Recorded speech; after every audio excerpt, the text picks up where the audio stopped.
আসিফ মাহমুদ তোর বাবা একটা দুর্নীতিবাজ, স্কুলকে ধ্বংস করে দিয়েছে।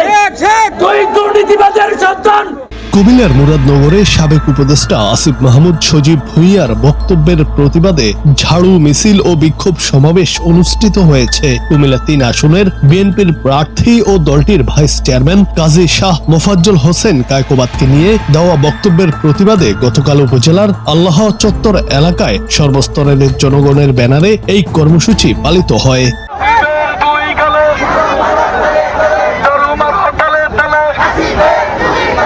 সম্প্রতি এক বক্তব্যে আসিফ মাহমুদ সজীব ভুঁইয়া দাবি করেন সাবেক সংসদ সদস্য কাজী শাহ মোফাজ্জল হোসেন কায়কোবাদ বিদেশে বাড়ি করেছেন এবং কয়েক কোটি টাকা ঋণ খেলাপি। একই সঙ্গে তিনি প্রশ্ন তোলেন, এমন অভিযোগ থাকা সত্ত্বেও কেন নির্বাচন কমিশন কায়কোবাদের মনোনয়ন বৈধ ঘোষণা করেছে। এই বক্তব্যের প্রতিবাদে আয়োজিত ঝাড়ু মিছিলটি উপজেলার বিভিন্ন সড়ক প্রদক্ষিণ করে পুনরায় আল্লাহ চত্বরে এসে সমাবেশে মিলিত হয়।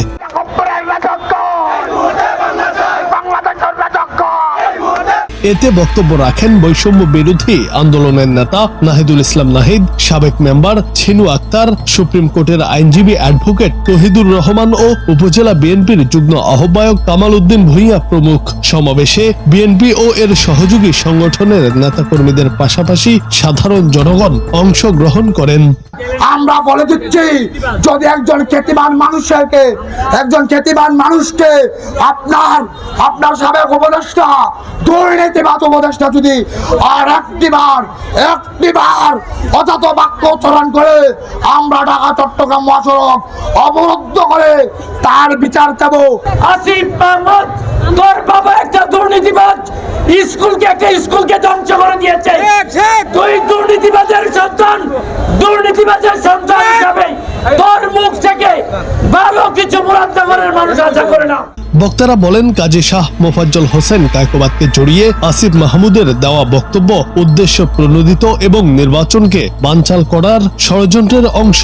বক্তারা সরকারের প্রতি আসিফ মাহমুদ সজীব ভুঁইয়ার বিরুদ্ধে আইনগত ব্যবস্থা নেয়ার দাবি জানান। তারা হুঁশিয়ারি দিয়ে বলেন, দ্রুত ব্যবস্থা না নিলে আরো ব্যাপক কর্মসূচি ঘোষণা করা হবে। আসিফ মাহমুদ সজীব ভুঁইয়া তো তার অপকর্মের জন্য, দুর্নীতির জন্য সে তো বাংলাদেশের কোথাও নির্বাচন করতেছে না। মুরাদনগরের ইসলামিক ম্যান্ডেটের নেতা, আমাদের আপামর জনগণের হৃদয়ের স্তরের মানুষ, হৃদয়ের বন্দরের মানুষ আলহাজ কাজী শাহ মোফাজ্জল হোসেন কায়কোবাদ সাহেবকে নিয়ে মিথ্যা প্রপাগান্ডা রটাচ্ছে। আসিফ একটা দুর্নীতিবাজ, সে সুযোগ সন্ধানী, সুযোগের ব্যবহার করে উপদেষ্টা হয়ে আলহাজ কাজী শাহ মোফাজ্জল হোসেন কায়কোবাদ সাহেব যেন নির্বাচন করতে না পারেন একের পর এক ষড়যন্ত্র করেছেন।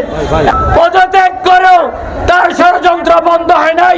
আসিফ মাহমুদ নির্বাচন বানচাল করে সে যেইভাবে ক্ষমতায় থেকে দুর্নীতি করেছে, আবার বিশৃঙ্খলা করে নির্বাচনবিহীন ভাবে থেকে আবার দুর্নীতি করে যায়, সে তার এই বক্তব্যের কারণে তাকে দ্রুত আইনের আওতায় আনা হোক। জুনায়েদ আহমেদ, বাংলা টিভি।